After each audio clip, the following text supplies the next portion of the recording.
Selamat pagi teman-teman semua. Assalamualaikum warahmatullahi wabarakatuh. Salam sejahtera bagi kita semua. Terima kasih teman-teman sudah klik video ini, sudah mampir ke channel ini. Kita akan belajar bersama seputar lambung atau seputar pencernaan. Teman-teman, barangkali beberapa video-video yang saya sampaikan bermanfaat. Oke teman-teman, jangan lupa berjemur. Cuaca atau iklim ya sedang dingin banget nih. Saya di daerah Malang, Jawa Timur, suhu 18 derajat. Jadi pagi ini sekitar jam setengah 8 kita udah harus berjemur. Ya paling enggak 20 menitan lah agar badan kita hangat. Oke teman-teman, menanggapi komen dari teman kita ya, Kak Panglima, ini yang saya alami dulu. Pernah nggak ngalami sesak yang dalam jangka lama ya?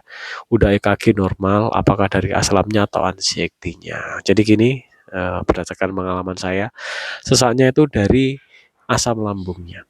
Asam lambung yang seperti apa? Asam lambungnya itu kondisi dari pH-nya itu kurang asam. Sehingga dia menekan area diafragma atau pernafasan kita. Udah EKG, intinya udah memeriksakan kondisi di jantungnya ya, karena gejala keluhan di seputar gangguan jantung dan lambung itu hampir sama atau mirip. Oleh karena itu saya menyarankan kalau teman-teman ingin mengetahui kondisinya, silakan ke poli jantung dulu untuk mengetahui, bisa ronsen, EKG dan lain-lain, treadmill juga ya. Kalau dinyatakan memang tidak ada keluhan di seputar jantungnya, berarti dari asam lambungnya. Itu kalau pengalaman saya. Jadi itu tadi kondisi dari asam lambungnya pH-nya tidak asam ya, atau kondisi dari asam lambungnya itu tidak ideal. Ideal dari asam lambung yaitu pH-nya 1-3, di mana itu sangat asam sekali, sehingga jika pH-nya itu asam ya, dia akan mengaktifkan enzim pencernaan. Ketika enzim pencernaan aktif, maka makanan langsung bisa diolah ya dengan sangat cepat, atau ketika makanan masuk ya, enzim pencernaan ini sudah mengolah makanan sehingga tidak terjadi reflux atau sesak. Langkah yang saya laksanakan dulu untuk meredakan ya rasa sesak itu, saya harus terbiasa menggunakan pernafasan diafragma atau pernafasan perut. Jadi saat kondisi seperti ini, tarik nafas perut mengembang, keluarkan perut mengempis. Itu yang dulu rutin saya laksanakan, karena untuk gerak sedikit saja itu sudah ngos-ngosan parah ya. Sehingga saya tetap melaksanakan peregangan jalan kaki agar menjaga kesehatan jantung walaupun gampang ngos-ngosan. Kemudian setiap hari rutin saya konsumsi probiotik, karena saya tidak ada gastritis atau peradangan lambung. Saya langsung saja konsumsi probiotik. Dalam hal ini saya menggunakan cuka apel, saya menggunakan probiotik cair ya, produk dari Proemban, dan saya menggunakan tape singkong. Probiotik cair saya menggunakan cuka apel. Rekomendasi cuka apel yang saya gunakan di keranjang kiri atau bawah, silakan diklik. Saya menggunakan Deca Bliss Vinegar. Langkah itu rutin saya laksanakan ya, kurang lebih 9 bulanan. Pokoknya dalam jangka waktu yang berbulan-bulan, berangsur-angsur membaik. Dengan saya rutinkan puasa juga, karena selain dari gangguan dari lambung ya, dari asam lambung maksud saya, itu kondisi dari usus halus saya, yaitu juga ada gangguan namanya sindrom usus bocor atau leaky gut ya. Gejalanya atau efeknya ke dalam tubuh autoimun pada tubuh kita, sehingga tidak semua makanan bisa kita konsumsi. Ketika kita konsumsi makanan ya yang dideteksi oleh tubuh kita sebagai ancaman, walaupun makanan itu bukan makanan beracun ya, atau makanan yang layak dikonsumsi, di tubuh kita itu terjadi efek.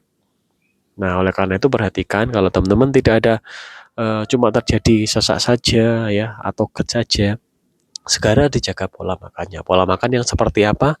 Stop dulu segala jenis makanan berlemak, makanan bersantan, makanan dari tepung terigu ya, makanan berpengawet, berpewarna ya, itu di stop dulu.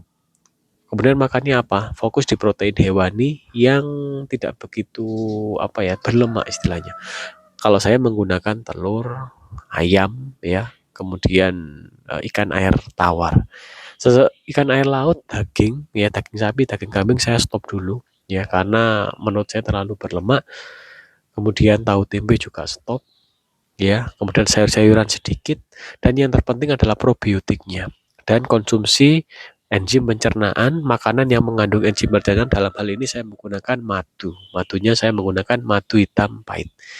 Nah, itu dikonsumsi rutin. Awal kita mau makan ya pagi, kita udah konsumsi probiotik dulu, cuka apel. Setelah cuka apel masuk, kita minum madu. Setelah madu masuk, baru kita makan buah sedikit atau langsung makan nasi juga nggak apa-apa. Nasi, sayur, ikan. Nah, itu adalah konsumsi harian. Nah, setelah makan, teman-teman ya, kita nggak langsung minum air putih. Ya, air putih itu tunggu di jeda setengah atau 1 jam baru minum air putih. Air putihnya nanti udah dulu sebelum makan kita udah minum air putih dulu. Jadi itu ada beberapa treatment untuk meredakan sesak berat ya akibat GERD. Itu kan asam lambung kan naik ke kerongkongan. Ya, diistilahkan GERD ya, karena pH asam lambung kita ini kurang asam atau tidak ideal. Nah, membaiknya itu berangsur-angsur, tidak bisa dalam jangka waktu 1, 2, atau mingguan, tidak bisa. Ada beberapa orang yang mungkin hanya beberapa minggu udah sembuh, berarti GERD-nya nggak parah. Pada beberapa sebagian besar kasus yaitu membaiknya itu agak lama. Karena apa? Perlu ini adaptasi di dalam tubuh kita. Kalau kita konsumsi, mohon maaf ya, obat-obatan pereda asam lambung itu memang langsung segera mereda, namun itu tidak memulihkan secara permanen. Pemulihan secara permanen atau jangka panjang, kita harus menjaga pola makan kita. Nah, kemudian pikiran jangan terlalu stres, kemudian tidur harus teratur, istilahnya jam tidur jam 9 atau 10, waktu tidur harus tidur. Walaupun terkadang beberapa orang mengalami kesulitan tidur, saya dulu juga gitu. Karena terjadi ketidakseimbangan hormon di dalam tubuh kita. Hormon tiroid kita bermasalah, berat badan kita turun secara drastis yang tidak bisa dijelaskan, ya, penyebabnya apa. Itu juga saya alami juga. Jadi kompleks. Istilahnya metabolisme di dalam tubuh kita mengalami gangguan atau tidak normal. Perbaikannya pelan-pelan dengan menerapkan beberapa teknik pola makan, pola pikir ya, kemudian pola istirahat, pola aktivitas, semua akan membaik. Itu pengalaman saya. Oke, cek video-video saya barangkali bermanfaat. Alhamdulillah ya, jika video yang saya sampaikan bermanfaat sehingga bisa pulih total, bisa beraktivitas normal juga. Dulu saya kalau untuk jalan dekat aja udah ngos-ngosan. Dulu saya juga takut apakah ini jantung saya. Setelah saya cek ke poli jantung ternyata tidak ada permasalahan di jantung saya, sehingga saya dirujuk ke poli penyakit dalam dan saya tidak kembali. Saya memilih untuk mencari sendiri langkah-langkah apa yang saya laksanakan kepada tubuh saya dan alhamdulillah bisa sembuh total ya. Jadi saya tidak menggurui, tidak memberikan informasi yang mungkin menyesatkan karena saya bukan ahli medis, bukan dokter, bukan perawat, bukan. Saya hanya orang pejuang GERD ya, pejuang autoimun juga ya. Kenapa kok tahu kalau saya autoimun walaupun belum periksa? Iya, karena gejala yang saya rasakan persis seperti orang-orang yang mengalami autoimun dan udah periksa. Dan kebanyakan orang-orang yang periksa ya istilahnya dia tidak berusaha memulihkan secara mandiri, dia hanya pasrah, mungkin minum obat ini, minum obat itu. Kalau saya memang suka untuk meneliti, sehingga saya mencari beberapa referensi dan saya terapkan dan alhamdulillah bisa sembuh total, namun dengan syarat tetap menjaga pola makan. Beberapa makanan yang tidak saya konsumsi sampai saat ini yaitu makanan berpengawet, makanan berpewarna ya, pewarna apapun ya, walaupun itu pewarna alami. Kalau pewarna alami misal dari pandan masih oke lah. Tapi kalau pewarna yang pewarna makanan itu ada pewarna sensitifnya. Walaupun persentasenya rendah itu tetap saya hindari. Kemudian makanan dari kedelai atau makanan olahan dari kedelai itu saya hindari. Kemudian segala jenis apalagi yang saya hindari. Segala jenis kedelai, makan pengawet, pewarna, kemudian makanan yang digoreng dengan minyak sawit itu seminim mungkin saya hindari juga, dan tepung terigu itu saya hindari. Jadi ada beberapa makanan yang tidak saya konsumsi sampai sekarang.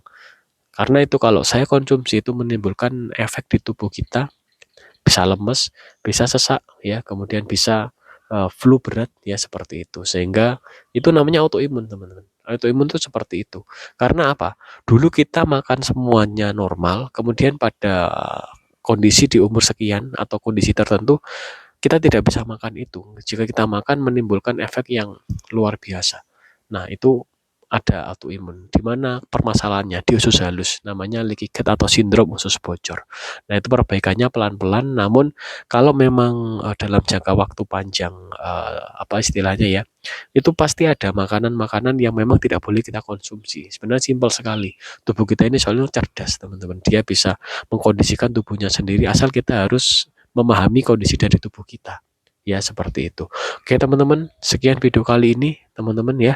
Terima kasih yang sudah menyimak, semoga cepat pulih ya. Cek video-video saya yang lain barangkali bermanfaat dan mohon maaf apabila ada salah kata. Wassalamualaikum warahmatullahi wabarakatuh. Salam sejahtera bagi kita semua. Rahayu, rahayu, rahayu.